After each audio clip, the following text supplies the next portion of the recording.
तो हम ज्ञान दृष्टि ग्रुप में सभी का पुनः स्वागत करते हुए गीत को कंप्लीट करते हैं और फिर भगवान महावीर की जीवनचर्या के बारे में यहाँ पर डिस्कस करेंगे। तो प्रभु तुम्हारे पावन पथ पर जीवन अर्पण है सारा, बढ़े चले हम रुके न क्षण भी, हो यह दृढ़ संकल्प हमारा।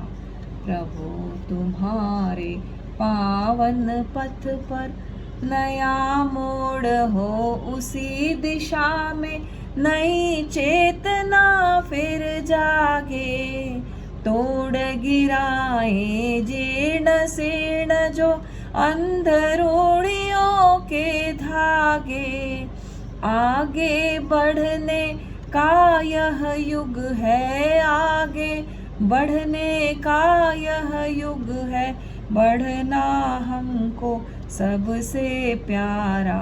प्रभु तुम्हारे पावन पथ पर जीवन अर्पण है सारा। शुद्धाचार विचार भित्ति पर हम अभिनव निर्माण करें, सिद्धांतों को अटल निभाते निज पर का कल्याण करें। इसी भावना से भिक्षु का, इसी भावना से भिक्षु का, तुलसी चमका भाग्य सितारा। प्रभु तुम्हारे पावन पथ पर जीवन अर्पण है सारा। ओम अरहम। तो हम सब जानने के लिए उत्सुक हैं कि भगवान महावीर ने अपने साधना काल में कैसा भोजन किया, कैसे नींद पर विजय प्राप्त की, कैसे भूख पर विजय प्राप्त की, कैसे स्वाद पर विजय प्राप्त की। हम सब उनको पूजते हैं, उनकी आराधना करते हैं, उनके सिद्धांतों को जानने और मानने का प्रयास करते हैं। तो मन में यह उत्सुकता है, जैसे हर व्यक्ति अपने अपने आइकॉन जो अपने आदर्श होते हैं उनके जीवन के बारे में सब कुछ जानना चाहते हैं। जैसे बड़े बड़े हीरो हीरोइन होते हैं ना, तो उनकी लाइफ के बारे में, उनकी ज़िंदगी के बारे में सब जानना चाहते हैं लोग। तो वैसे ही हम भगवान महावीर के जीवन को पूरा जानना चाहते हैं। इसलिए हम देख रहे हैं कि कैसे उन्होंने स्वाद विजय की। कल हमने देखा निद्रा विजय कैसे की, वो सोते नहीं थे। भूख पर कैसे विजय प्राप्त की, कितने लंबे लंबे उपवास उन्होंने किए। और आज हम पढ़ेंगे स्वाद विजय कैसे प्राप्त की उन्होंने। तो भगवान भोजन के विषय में बहुत ध्यान देते थे, क्योंकि कहा गया है कि जैसा खाएं अन्न वैसा होए मन। हम अन्न जैसा खाते हैं, हमारे अंदर वैसे ही भाव, वैसे ही विचार। यदि बहुत नैतिकता और ईमानदारी का धन है और हम उसका तैयार किया वो भोजन खाते हैं, तो हमारे विचार अलग होंगे। तो भगवान अपने भोजन के विषय में बहुत ध्यान देते थे। वे सिर्फ उतना खाते थे जिसके साथ हमारा शरीर चल सके। केवल शरीर को चलाने के लिए भोजन करते थे, न कि स्वाद। हालांकि वो रोगी नहीं थे, वो बीमार नहीं थे, वो वृद्ध भी नहीं थे कि जहाँ पर कम भोजन किया जाए, परंतु भगवान स्वस्थ थे फिर भी कम खाते थे, क्योंकि उनका संयम था। बहुत संयम से वो रहते थे। और उनकी जो उनोदरी आप पढ़ेंगे जब निर्जरा के 12 प्रकार में, अनशन और सेकंड जो प्रकार है उनोदरी। उनोदरी मतलब, अनशन का मतलब तो उपवास हो गया, बड़े बड़े लंबे लंबे कठोर तप हो गया। लेकिन उनोदरी का अर्थ होता है कि हम यदि 3 रोटी खाते हैं तो 2 खाएं, यदि हम 1 प्लेट भर के फ्रूट खाते हैं तो हम आधा खाएं। मतलब उनोदरी करें, कम खाएं, जितनी भूख है उससे हम कम खाएं, तो हम उसको उनोदरी कहते हैं। जितना हम पानी खर्च करते हैं स्नान में, मान लो 1 बाल्टी खर्च करते हैं। 1 मिनट, मुझे आवाज़ आ रही थोड़ी सी, मैं म्यूट कर देती हूँ। अगर हम 1 बाल्टी पानी खर्च करते हैं नहाने में, तो आधी बाल्टी खर्च करें। आधी करते हैं तो 1/4 बाल्टी खर्च करें। तो उसमें हमारा उनोदरी, और ये भी बहुत बड़ा तप है, ये भी बहुत बड़ा तप है कि हम खाने में, पीने में, पहनने में, आने जाने में, घूमने में, वस्तुओं का उपभोग करने में यदि हम कम आवश्यकता से भी कम यदि यूज करते हैं तो हम उनोदरी का तप करते हैं, और यह भी हमारे कर्मों की निर्जरा का बहुत बड़ा कारण है। तो भगवान के 3 आलंबन थे। एक तो सीमित बार खाना, मतलब दिन में 1 या 2 बार, हम 5 बार, 6 बार, 7 बार, 8 बार भी खाते हैं। लेकिन भगवान सिर्फ लिमिटेड, एकदम कम बार खाते और सीमित भोजन करते, बहुत कम क्वांटिटी में खाते। और परिमित वस्तुएं, कहते हैं ना द्रव्य की सीमा, कोई 21 द्रव्य खाता है, कोई 12 द्रव्य खाता है, कोई 11 खाता है, कोई अनलिमिटेड खाता है। हम शादियों में जाते हैं, पार्टीज में जाते हैं, अनलिमिटेड आइटम रहते हैं, और यदि सौगंध नहीं होता है तो सब चीज चखने में व्यक्ति उलझ जाता है। तो भगवान लिमिटेड द्रव्य, 2 द्रव्य, 5 द्रव्य, 3 द्रव्य, इस तरह से कम द्रव्यों का ही उपयोग करते थे। ये 3 आलंबन थे उनके स्वाद विजय के। आचार्य महाप्रज्ञ जी को भी हमने देखा, वो आधी रोटी खाते और सब्जी खाते, तो सब्जी अलग खाते और रोटी अलग खाते, क्योंकि उनको स्वाद पर विजय प्राप्त करनी थी। जब हम रोटी को सब्जी से लगा कर खाते हैं तो बहुत स्वाद आता है, लेकिन अलग रोटी खाएंगे और सब्जी अलग खाएंगे, चावल अलग खाएंगे, दाल अलग खाएंगे, और जो भी स्वाद बढ़ाने के लिए हम चीज़ें ऐड करते हैं ना, वो ऐड नहीं करते थे। सब चीज़ों को अलग अलग खाते थे और बहुत कम खाते थे। तो ये स्वाद विजय, एक्चुअली जो पढ़ने लिखने वाले लोग हैं, जो ज़्यादा ज्ञान का विकास करना चाहते हैं, वे कहते थे उनको भोजन कम खाना चाहिए। क्यों कम खाना चाहिए? क्योंकि जब हम ज़्यादा भोजन करते हैं तो हमारी सारी शक्ति, हमारा ब्लड सर्कुलेशन ज़्यादा किधर हो जाता है? पाचन तंत्र की ओर, पेट की ओर हो जाता है, और हमको नींद आने लगती है। ये बहुत बड़ा रीज़न है। जितना ज़्यादा खाएंगे उतनी नींद आएगी हमको, और जितनी नींद आएगी तो उतना हम स्वाध्याय और ये सब चीज़ें कम कर पाएंगे, ज्ञान का अर्जन कम कर पाएंगे। तो इसलिए जो कम खाते हैं उनको ज्ञान के अर्जन में बहुत सहायक होता है वो। तो भगवान समत्व का प्रयोग कर रहे थे, स्वाद विजय का प्रयोग कर रहे थे। तो पूछा, आचार्य श्री ने पूछा, जिनसे हमकी बातचीत चल रही है, तो वो बोले कि क्या भगवान स्वादिष्ट भोजन नहीं करते थे? क्या कभी वो ऐसा खीर या कोई पकवान नहीं खाते थे? तो उत्तर मिला उनको कि भगवान जब दीक्षा के दूसरे दिन कर्माग्राम से विहार करके वो लाख सन्निवेश में पहुंचे, और वहाँ एक ब्राह्मण रहता था, भगवान उसके घर गए तो भगवान को उन्होंने घी और शर्करा युक्त खीर परोसी, खीर का भोजन दिया। तो भगवान ने खीर खाई, तो भगवान ने खीर भी खाई, खीर का भोजन भी किया उन्होंने। तो पूछा आचार्य प्रवर ने कि क्या वो नीरस भोजन करते थे या सरस भोजन करते थे? तो भगवान को तो जो मिल जाता, जो भी मिल जाता, नीरस, सरस, सूखा, लूखा, गरम, ठंडा, बासी भात, बासी रोटी, जो भी मिल जाता वो उसे सहज सहर्ष भाव से, समत्व भाव से खा लेते थे।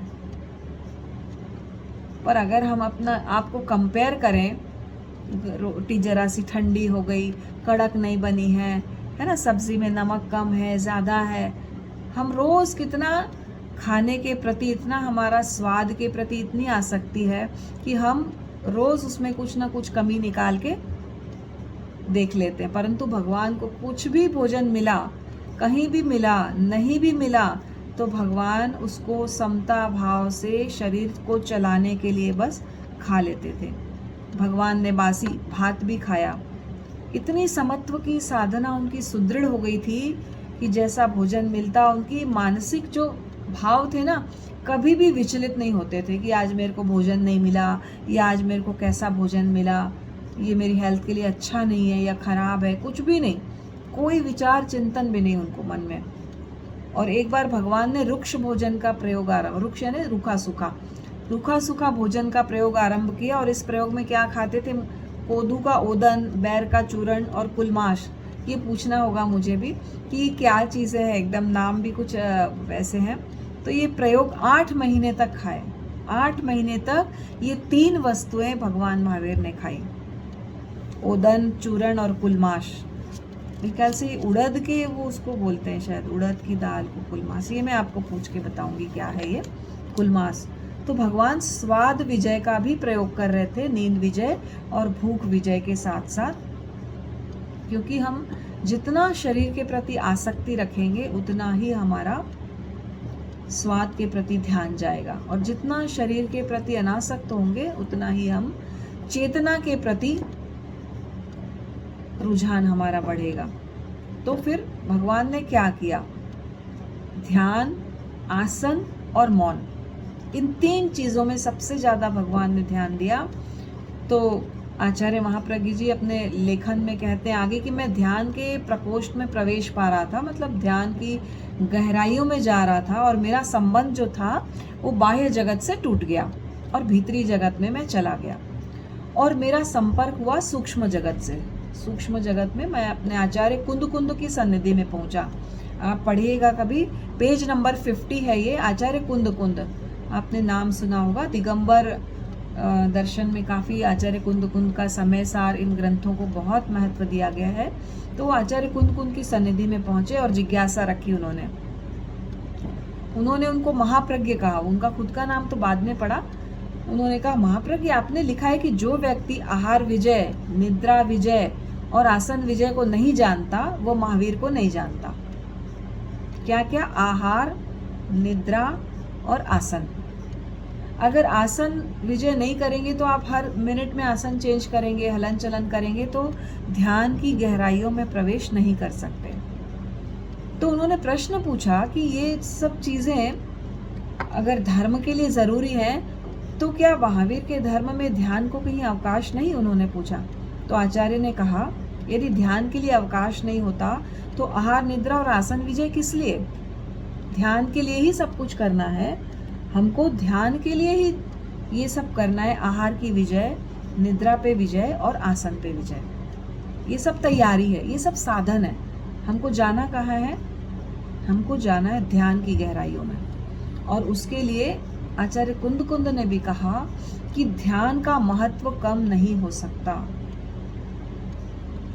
तो फिर क्या ध्यान साधन है? तो उन्होंने कहा, ध्यान साधन है। साधन किसका? आत्मा तक पहुंचने का, आत्मा के चैतन्य के निकट पहुंचने का साधन है ध्यान। मतलब एक सीढ़ी है, आपको ऊपर जाना है तो सीढ़ी का सहारा लेना ही पड़ता है, तभी आप ऊपर जा सकते हैं। तो ये ध्यान है, स्वाध्याय है, ये भूख विजय है, अनासक्ति है, ये सब सीढ़ी है। अगर हम इस पर विजय प्राप्त करेंगे तो ही हम चैतन्य के निकट, आत्मा के निकट उस तक पहुंच सकेंगे और उस आनंद को प्राप्त कर सकेंगे। तो भगवान महावीर ने ध्यान का अर्थ क्या लिया है? आत्मा को देखना। ध्यान का अर्थ है सत्य का साक्षात्कार, सत्य को जानना।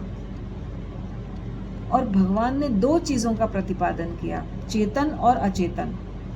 2 द्रव्यों का अस्तित्व है। पूरा जो जगत है वो क्या है? सिर्फ जीव और अजीव है ना। पर हमको मूर्त चीजें ही दिखाई देती है, आत्मा हमको दिखाई नहीं देती। जो जीव है वो हमको दिखाई नहीं देता क्योंकि वो अमूर्त है, और अमूर्त वस्तुएं हमको दिखाई नहीं देती। तो आत्मा को देखना है तो कैसे देखेंगे, कैसे साक्षात्कार करेंगे? आचार्य महाप्रज्ञ जी आगे लिखते हैं कि महावीर की दीर्घ तपस्वी जो प्रतिमा है उसको मैं बनाना चाहता हूँ दीर्घ ध्यान वाली प्रतिमा। मतलब हमारे मन में क्या है, एक इमेज है भगवान महावीर की कि वो बहुत तपस्वी थे, परंतु आचार्य महाप्रज्ञ जी कहते हैं कि मैं उनकी वो प्रतिमा बनाना चाहता हूँ कि वो बहुत ध्यानी थे। उन्होंने बहुत ध्यान किया। तपस्या से भी ज़्यादा जो इम्पोर्टेंट चीज़ है उनके लिए वो ध्यान है, और ध्यान के माध्यम से उन्होंने आत्मा की अनुभूति की, आत्मा का साक्षात्कार किया और केवल ज्ञान को प्राप्त किया, यानी सब कुछ प्राप्त कर लिया जिन्होंने। तो कुछ साधक निश्चित आसनों का आग्रह रखते हैं कि भाई ये आसन में ही करना चाहिए या वो आसन में करना चाहिए या ऐसी मुद्रा होनी चाहिए, पर भगवान महावीर को कोई आग्रह नहीं था। वे आग्रह मुक्त थे। बस शरीर को सीधा रखते, आगे की ओर झुका हुआ रखते, कभी बैठकर, कभी खड़े होकर, और अधिकतर खड़े होकर ध्यान करते थे। और ध्यान के लिए सबसे जो इम्पोर्टेंट चीज़ है वह है शिथिलीकरण, कायोत्सर्ग। सबसे ज़्यादा इम्पोर्टेंट है शिथिलीकरण। अगर आप चंचल रहेंगे, शरीर हिलता डुलता रहेगा इधर से उधर, तो आप भीतर गहराई में नहीं जा सकते। इसलिए ध्यान का जो पहला चरण है वो कायोत्सर्ग है। तो भगवान खड़े खड़े कायोत्सर्ग करते। और सूक्ष्म क्रिया कौन सी है? श्वास की, मतलब श्वास को आप नहीं रोक सकते, वो आ रहा है जा रहा है, आ रहा है जा रहा है। ये सूक्ष्म क्रिया के अलावा, इस सूक्ष्म क्रिया के अलावा जो भी क्रियाएं मन की, है ना, विचारों की, वचन की, बोलने की, काया की, एक हाथ भी हिलना डुलना, मतलब ये काया की क्रिया होगी, चंचलता होगी। तो ये तीनों क्रियाओं का विसर्जन किया था उन्होंने, तीनों क्रियाओं का, मन की, वचन की और काया की, जिसको हम कहते हैं मन की गुप्ती, वचन की गुप्ती और काया की गुप्ती। ये तीनों क्रियाओं को छोड़कर भगवान सिर्फ एक श्वास की सूक्ष्म क्रिया वो करते थे, यानी अपने आप होती थी, श्वास अपने आप आता जाता है, हमको कोई स्पेशल एफर्ट नहीं करना पड़ता श्वास लेने के लिए। तो कोई निश्चित समय भी नहीं था उनके ध्यान का कि मैं ब्रह्म मुहूर्त में करूँगा या दोपहर में करूँगा या रात में करूँगा, कोई टाइम नहीं, कोई उनका आग्रह नहीं था कि इस टाइम ही ध्यान करना चाहिए, कभी भी। कोई शास्त्रों का अध्ययन करना नहीं था उनको, कोई उपदेश देना नहीं था उनको। उनका एक ही काम था, सिर्फ आत्मा का अनुभव करना, सिर्फ आत्मा का अनुभव करना, प्रत्यक्ष बोध करना, आत्मा को जानना। वो किसी भी प्रकार की, वो कहते हैं ना, आचार्य प्रवर यहाँ लिखते हैं कि वो किसी के गुलाम नहीं थे कि दूसरे की गाय को चराते रहें, वो ग्वाले नहीं थे, कोई उनका स्वामी नहीं था कि भाई मुझे इसकी गाय दूहना है या इसकी गाय को चराना है या जंगल में घुमाना है। उनका जीवन था स्वावलंबन वाला, अपनी मर्जी से जब तक चाहे वो ध्यान करते, जब चाहे खाना अपना भोजन मिला तो ठीक है, नहीं तो 5-5 मास 6-6 मास वो अपना पात्र लेके घूमते, कोई बंधन में नहीं थे वो किसी के भी। मतलब ध्यान का विकास में इतना उनका आगे रुचि और समझने, त्राटक की साधना करते। त्राटक का मतलब होता है ये ऐसे बस एक अनिमेष नेत्रों से देखना, बिना पलक झपकाए, ऐसे पलक नहीं झपकाना, दीवार पे, जमीन पे और आकाश पे, जहाँ भी वो सूर्य पे त्राटक करते वो।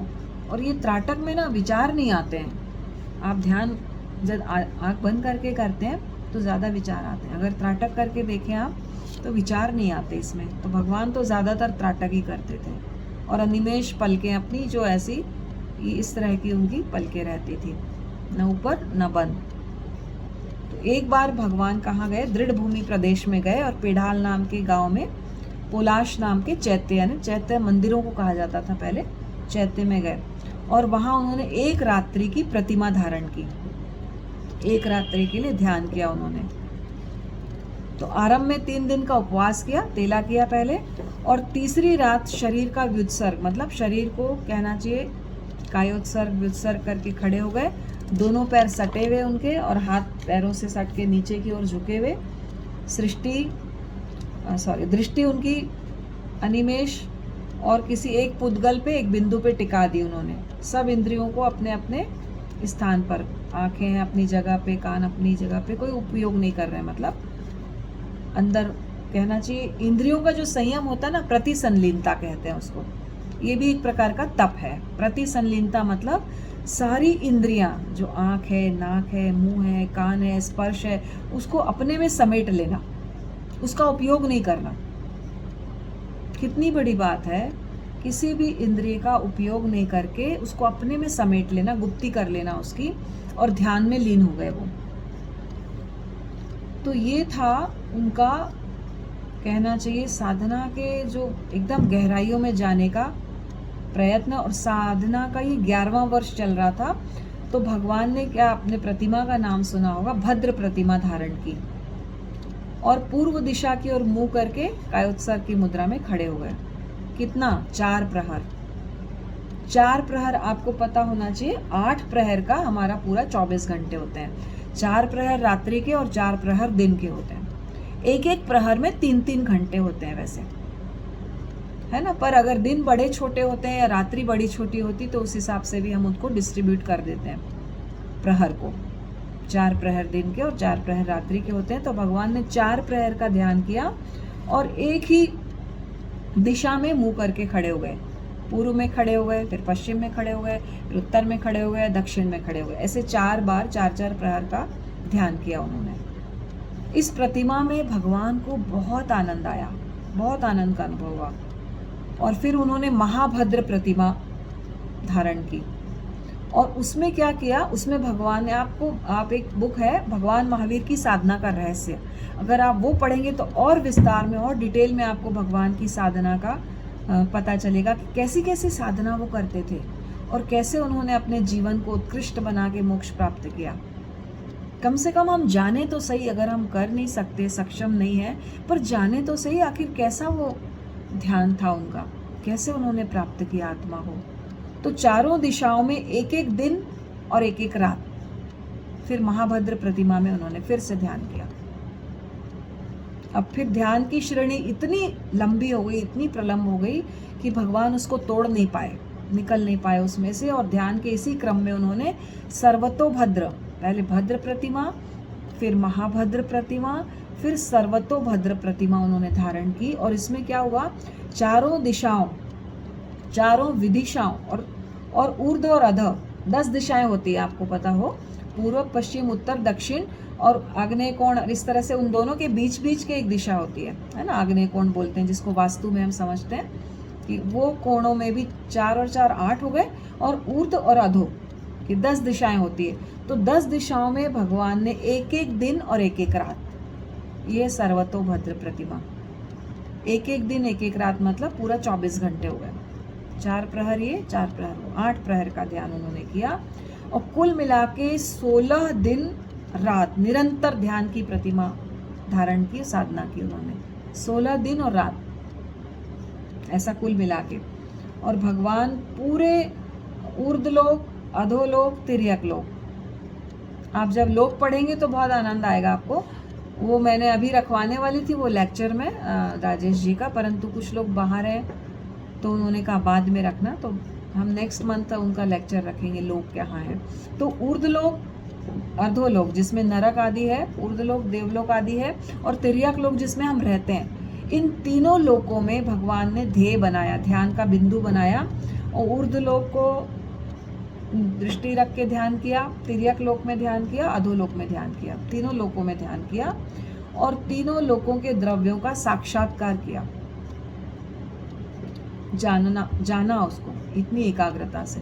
अपन जब ध्यान करते हैं, आप देखो, आप जिस भी पॉइंट पे शरीर के उसको टिकाते हो ध्यान को, आपको फील होने लगता है वाइब्रेशंस, चैतन्य के प्रकंपन अनुभव होने लगते हैं, है ना। जब इतने कम समय में हम लोग इतने शरीर के सूक्ष्म बिंदुओं को पकड़ पाते हैं, है ना। आप यहाँ पे करें, आपको वाइब्रेशन फील होगा। कई जगह आप ध्यान जितनी एकाग्रता में जाएंगे, पूरे शरीर में वाइब्रेशन फील होगा, ये उंगलियों में, अंगूठे में, हृदय में, हार्ट बीट तक आपकी सुनाई देगी।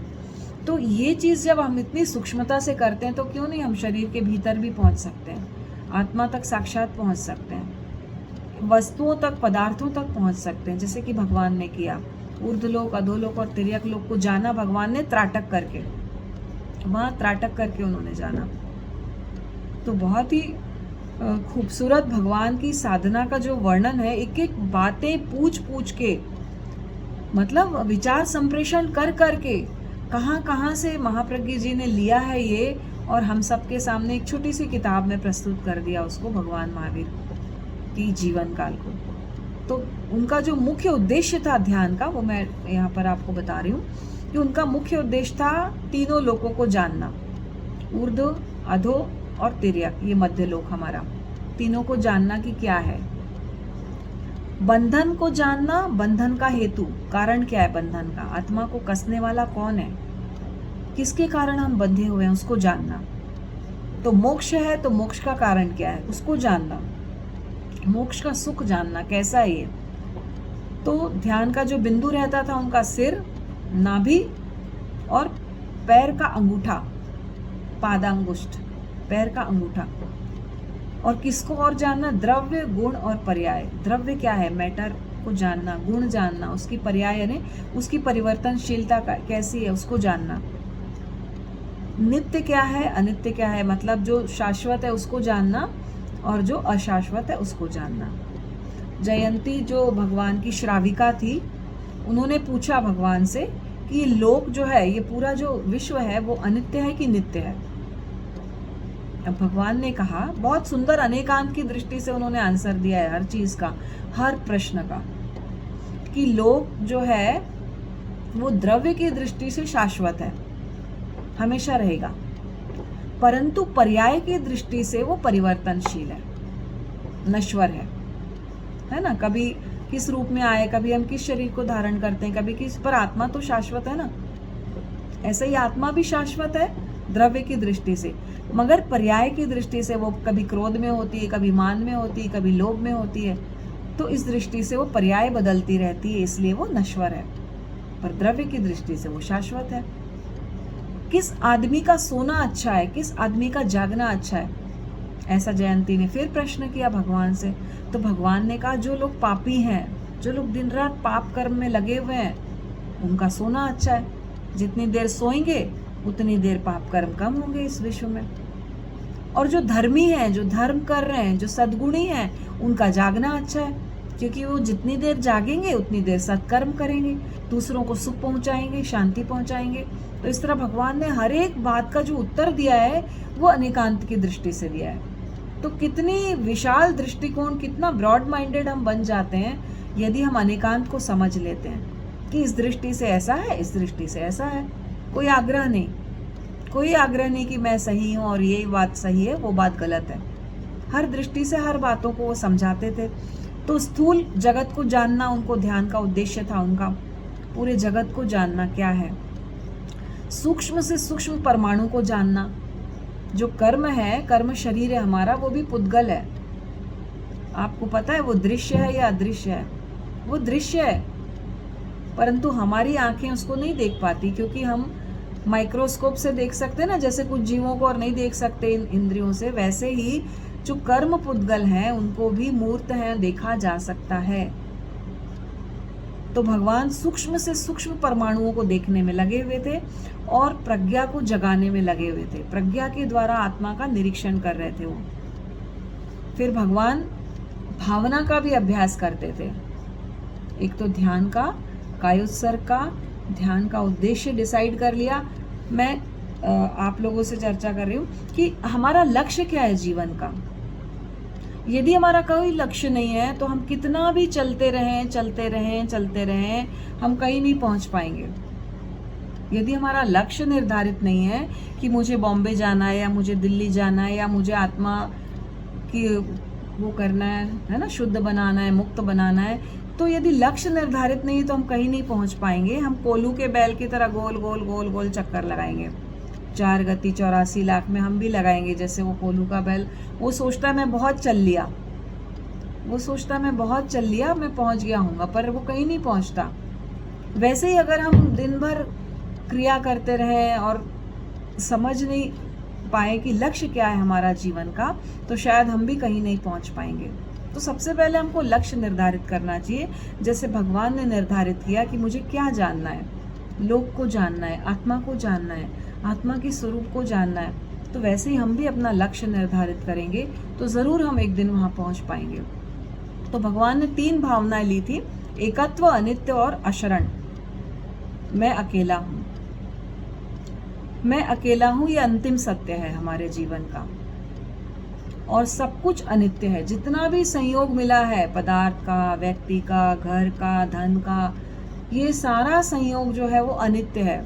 आप कभी विपश्यना में बौद्ध उसमें जाएंगे तो विपश्यना में बताया गया कि सब कुछ अनित्य, एक ही अनुप्रेक्षा वहां कराई जाती है, अनित्य, अनित्यम अनित्यम अनित्यम, सब कुछ अनित्य है। आसक्ति यदि कम करना है तो अनित्यता का बोध, अनित्यता की भावना हमको करनी पड़ेगी। तो अनित्य और अशरण, कोई शरण नहीं है, कोई त्राण नहीं है इस दुनिया में। आपको दुख से अगर उदय में आए, पाप कर्म हमारे उदय में आए, तो कोई नहीं बचा सकता। और यदि पुण्य कर्म उदय में आए हैं तो सुख भी हमको मिलता है। और पाप कर्म उदय में आए हैं, जैसे अनाथी मुनि का एक आता है कि अनाथी मुनि की आंखों में वेदना हो गई और वो जंगल में चले गए, तो ध्यान करने लगे। तो वहां से राजा निकले और उन्होंने कहा, अरे तुम इतने यंग उम्र में, इतनी छोटी उम्र में क्यों साधु बन गए और ध्यान करने लगे हो। उनका नाम था अनाथी मुनि, अनाथ थे, कोई नहीं था। तो कैसे? तो उन्होंने फिर अपनी स्टोरी राजा को बताई कि मेरी आंखों में बहुत वेदना हुई और मेरे पत्नी, बच्चे, डॉक्टर, कोई भी मुझे इससे त्राण नहीं दे पाया, छुटकारा नहीं मिला मुझे। तो मैंने संकल्प किया कि मैं अपनी आत्मा की शरण में जाता हूँ, भगवान की शरण में जाता हूँ। यदि मेरी आंखों का ये दर्द दूर हो गया तो मैं अपने जीवन को साधना में लगा दूंगा।